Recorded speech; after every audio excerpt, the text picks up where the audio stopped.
del corallo non posso andare lì perché voi sapete uno non è colpa del comune, ma quella è colpa di Cretina che tu fa le terme sotto il ponte alla stazione. La testa di azzo, cioè il ponte alla stazione fa le terme sotto. Falle alla rotonda, se mai non è la rete fai. E quindi fai ragione, tra l'altro come ci dice. Ma i tuoi medici ci ho fatto uno stabilimento della Coca-Cola. Facciamo fargli la Coca-Cola, ai tempi del corallo era una macchina. Ma c'è delle cose, io questa sera avrei voglia di dire un sacco, perché io sto male ragazzi, lo posso dire, ho una crisi proprio interiore che mi aiuta a affrontare la vita tutti i giorni, perché proprio, te l'ho detto, o mi trovo ma non c'ho soldi di mettere i danni, tanto uno mi regala un joint, o se no mi impegno. E stasera mi sono impegnato a venire a rifugio con le tirate più importanti, io col Bertino.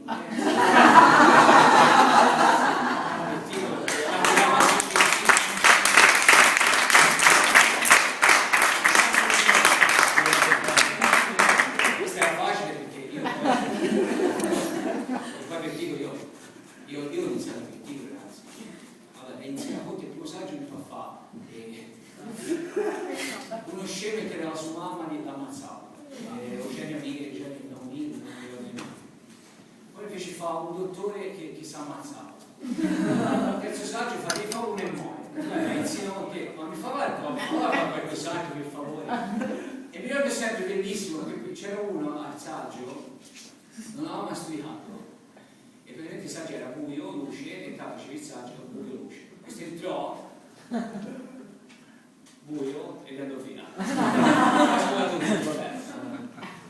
Quindi io sono contento, io ogni volta mi chiama a fare, cioè io vengo perché questo è un punto di lavoro, questo è un orfanotrofio dove insegnavano mestieri, cioè i più grandi mestieranti della città di Livorno, perché erano orfani, facevano imparare mestieri, c'era subito lavoro sotto degli altri. Ecco, a questo punto, se Barcellona è diventata Barcellona, noi non possiamo diventare Barcellona in Italia? Sì, lo possiamo perché ragazzi veramente si fa. Allora, innanzitutto partiamo dalle cose semplici,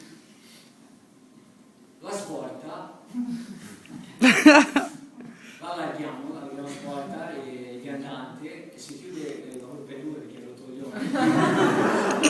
Poi palazzo questo si dà tutto a rifugio e qui ci siamo, la botteghina si dà tutto il fosso fino di là, i giapponesi si fa fare barche a gratis in borra, qui ci siamo, fanno tante le pizze, poi c'è il Morgiano dei cacciocchini, si a giro, e poi si fa un centro commerciale dentro il comune, un H&M veloce, pallettine a 3 euro, il costo che si mette alle asse, Amadio magazzino che